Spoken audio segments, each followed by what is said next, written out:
அதிமுக எதிர்கட்சிகள்லாம் ஒன்று சேரணும் அப்படின்னு பல புறங்கள் அந்த மாதிரி விரும்ப அனைவரும் ஒன்று சேர்ந்தா திமுக அதுக்கான சாத்தியக்கூறுகள் இல்லை, அது எதிர்கட்சிகளுடைய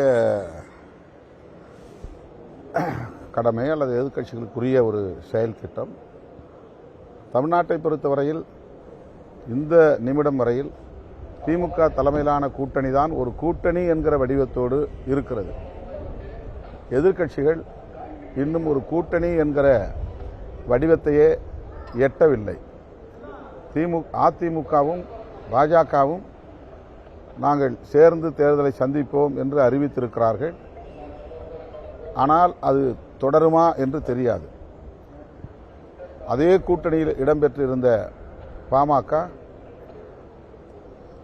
இன்னும் அது பற்றி எந்த முடிவையும் எடுக்கவில்லை. அவர்கள் எந்த அணியில் இருக்கிறார்கள் என்பதை அதிகாரப்பூர்வமாக அறிவிக்கவில்லை. தேமுதிக என்ன செய்யும் என்று யாருக்கும் தெரியவில்லை. ஆகவே அவர்கள் இன்னும் ஒரு கூட்டணியாகவே வடிவம் பெறவில்லை என்பதுதான் யதார்த்தமான உண்மை. நடிகர் விஜய் அவர்களை அதிமுக கூட்டணியிலே இணைப்பது என்றெல்லாம் செய்திகள் பேசப்படுகின்றன, சமூக ஊடகங்களிலே வந்து கொண்டிருக்கின்றன. அவர் அப்படி ஒரு நிலைப்பாட்டை எடுப்பாரா? அதிமுக தலைமையை ஏற்றுக்கொண்டு அந்த கூட்டணியிலே அவரும் ஒரு பங்குதாரராக போவாரா? அல்லது என்னுடைய தலைமையிலே நீங்கள் எல்லாம் வாருங்கள் என்று சொல்லுவாரா? தெரியாது. எதிர்க்கட்சிகளிடையே ஒரு ஐக்கியம் உருவாவதற்கு போதிய முகாந்திரங்கள் இல்லை.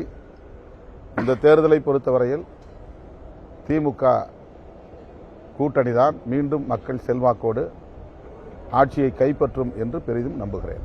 பாரதிய ஜனதா கட்சி வந்து வலிமையான கட்சி மாதிரி வேற எந்த கட்சியும் நம்ம பார்க்கல அப்படின்னு முன்னாள் அமைச்சர் சிறப்பன சொல்லியிருக்காரு.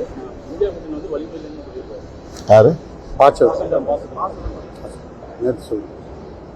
இந்தியா கூட்டணி வலிமை இழந்துற மாதிரி ஒரு வலிமையான கட்சி நாங்கள் பார்த்ததில்லை. இந்தியா கூட்டணியில் வலிமை இல்லைன்னு சொல்லியிருக்காரு. பிஜேபி ஸ்ட்ராங்கா இருக்கு. அவர் என்ன கான்டெக்ட்ல சொன்னார் எனக்கு தெரியல. அந்த பேட்டி நான் முழுமையாக பார்த்தா தான் தெரியும். ஒருவேளை இந்தியா கூட்டணி இன்னும் விழிப்பாக இருக்க வேண்டும், வலுவாக இருக்க வேண்டும் என்று தேசிய அளவில் அவர் சொல்லியிருக்கலாம். தமிழ்நாட்டை பொறுத்தவரையில் திமுக தலைமையிலான மதசார்பற்ற முற்போக்கு கூட்டணி தான் இந்தியா கூட்டணியின் ஒரு அங்கம். ஆகவே தமிழ்நாட்டை பொறுத்தவரையில் மதசார்பற்ற முற்போக்கு கூட்டணி வலுவாக இருக்கிறது. அது இந்தியா முழுவதும் இந்தியா கூட்டணிக்கு வழிகாட்டியாகவும் இருக்கிறது. இந்தியா கூட்டணி தேவையான நேரத்தில் பாஜகவுக்கு சவால் விடக்கூடிய அளவுக்கான நடவடிக்கைகளில் ஈடுபடும் தேர்தலை சந்திக்கும்.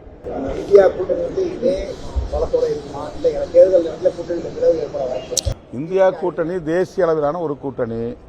அண்மையில் தான் தேர்தல், நாடாளுமன்ற பொதுத் தேர்தல் முடிந்திருக்கிறது. ஓராண்டு தான் நடந்திருக்கிறது. அடுத்த பொதுத் தேர்தலுக்கு இன்னும் 4 ஆண்டுகள் இருக்கின்றன.